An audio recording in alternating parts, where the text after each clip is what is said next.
My name is Robert McKinley Gilmore, Sr.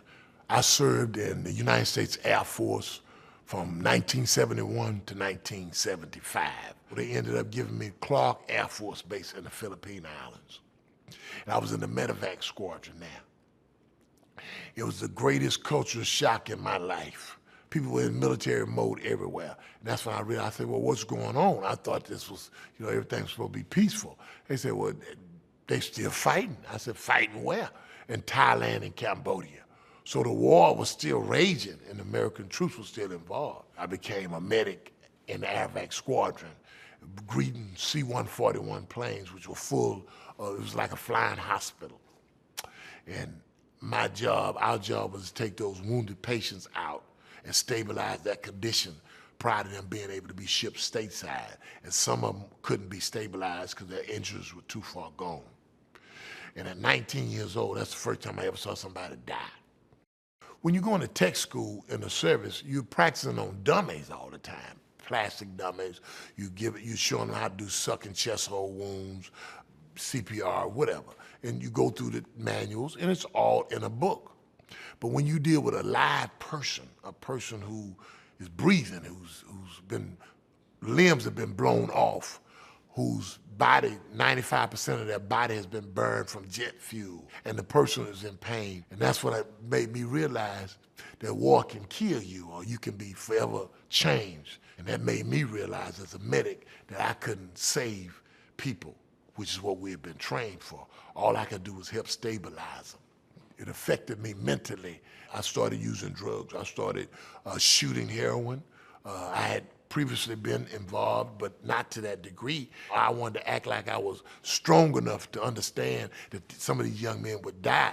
I couldn't look into their faces. Some people would even ask me to kill them, because their limbs had been blown off. They would never be the same. And I was seeing these corpsmen every other day. They were dying.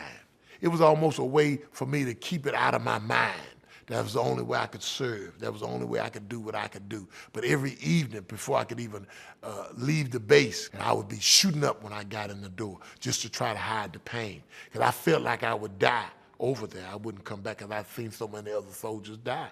There's a whole world that affects soldiers when they're overseas that really goes unchecked, whether you're drinking or whether you're using drugs.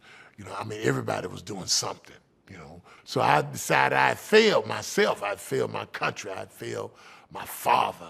It was a disgrace. And so I decided that instead of going out one evening with my fellow friends, I was going to stay home and kill myself. But before I did, I called my mother. I called my mother to tell my mother that I loved her. And I wanted to hear her voice say, I love you. But she never said it. She just said, what's wrong?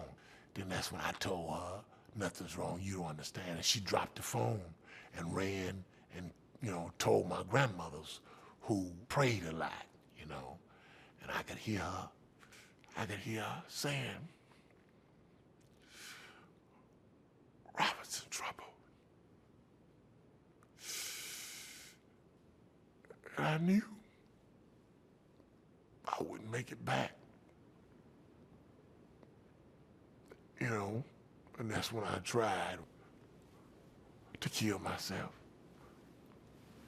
And that's when the last time, it seemed like I was in a dream. I was sitting there on the side of a hospital bed, contemplating how I would kill myself again.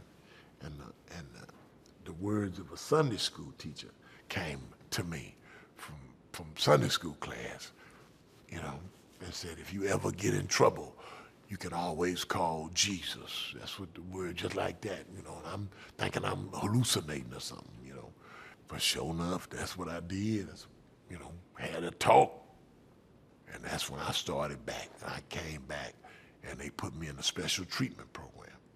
They told me I had one chance to fail, one chance to test positive. They say, and I felt like the military gave me another chance. And because they gave me another chance, I felt like my grandmother's prayers and my mother's love had given, I was not going to fail.